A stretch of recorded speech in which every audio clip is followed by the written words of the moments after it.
Assalamualaikum warahmatullahi wabarakatuh. Semangat pagi dan salam sehat untuk kita semua. Sahabat AP dimanapun Anda berada, jumpa kembali dengan saya Muhtaromi, Bidang Suara pada Persikatan Anggaran dan Perbendaharaan. Pada kesempatan kali ini kita akan membahas mengenai lanjutan dari belajar perpajakan sebagai WAPU, yaitu dengan melakukan simulasi worksheet perpajakan sebagai WAPU. Baik, di hadapan kita sudah terpampang sebuah worksheet perpajakan WAPU yang ini bisa digunakan sebagai bahan latihan oleh bendahara pengeluaran, BPP maupun PPSPM.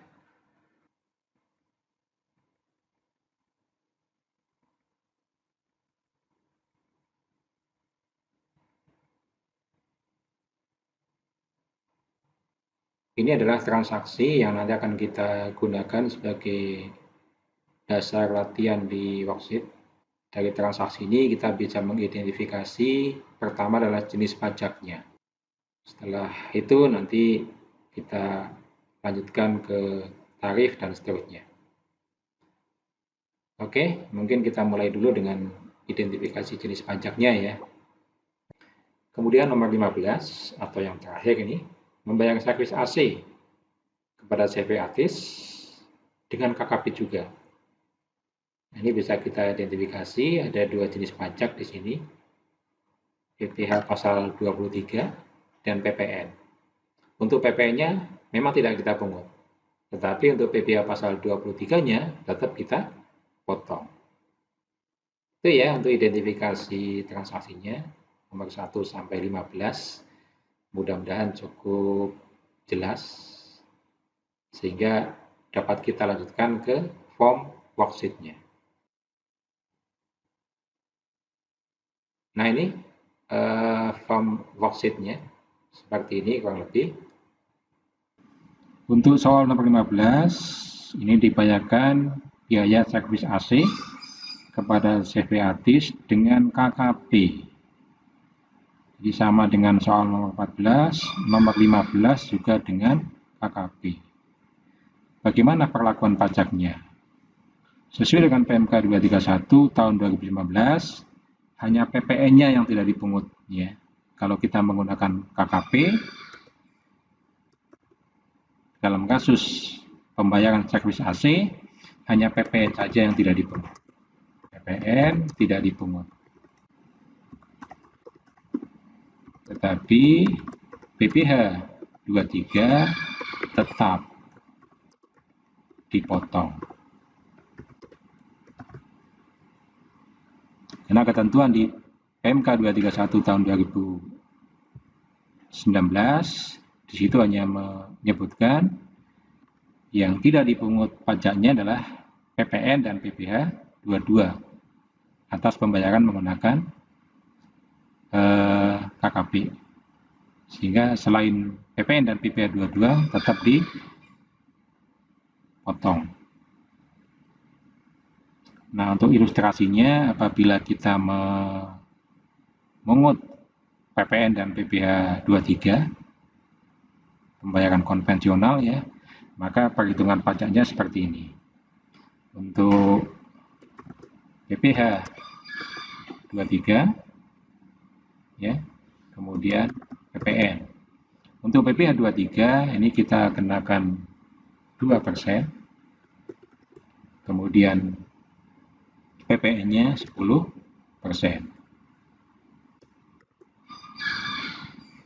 Kemudian DPP-nya adalah 100/110 kali 4.400 sama dengan 4 juta.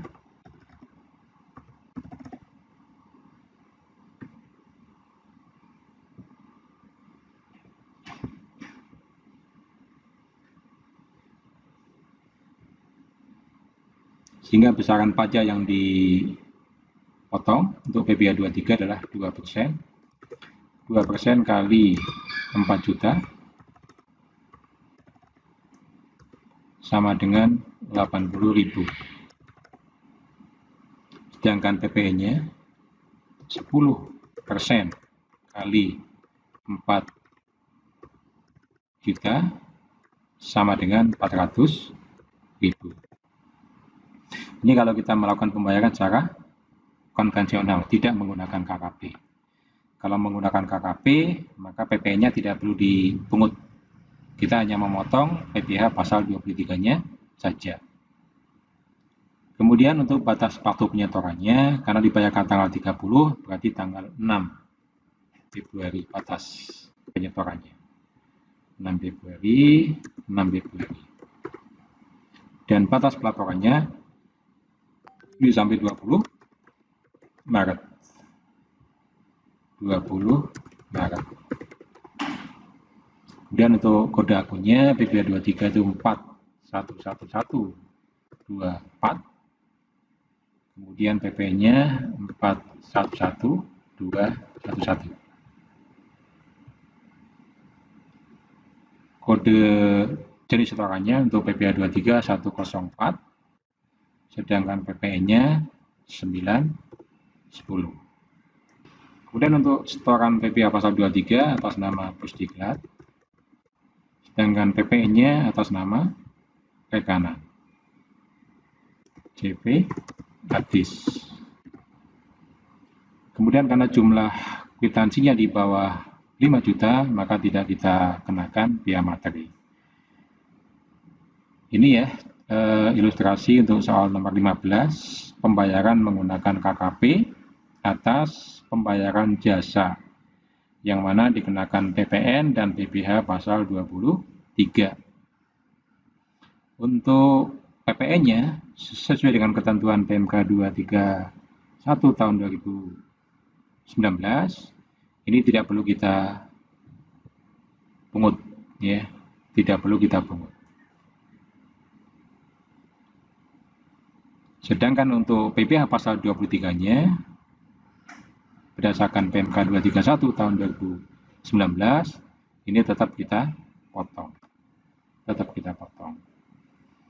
Jadi kalau hitung-hitungannya, PPh-nya itu, PPh 23-nya itu 2%, PP-nya 10%. Kemudian DPP-nya 100 per 110 kali 4 juta 400, 4 juta. Kemudian PPh 23 yang dipotong, 2% kali 4 juta, 80.000, disetorkan tanggal 6 Februari. Kemudian batas pelaporannya tanggal 20 Maret. Kode akun pajaknya 411124. Kemudian kode jenis setorannya 104. Setorannya atas nama Pusdiklat. Ini yang harus kita potong. Sedangkan untuk PPN-nya 10%, ya. DPP-nya 4 juta, sehingga PP-nya 400.000. Ini tidak perlu kita pungut, karena pembayarannya menggunakan KKP. Oke ya, penjelasan soal nomor 15 seperti itu kurang lebih, mudah-mudahan jelas. Jadi PPN-nya tidak perlu kita pungut, tetapi PPh pasal 23-nya tetap kita potong. Baik, demikian tadi penjelasan atau pembahasan ya soal nomor 15. Mudah-mudahan cukup jelas. Ini sekaligus mengakhiri ya simulasi perpajakan menggunakan worksheet dari soal nomor 1 sampai soal nomor 15. Mudah-mudahan ini menambah pemahaman kita semua, khususnya bagi pemula yang baru mempelajari perpajakan sebagai wajib pungut. Langkah-langkah di worksheet ini membantu atau memudahkan pemahaman teman-teman semua. Semoga yang kita sampaikan bermanfaat.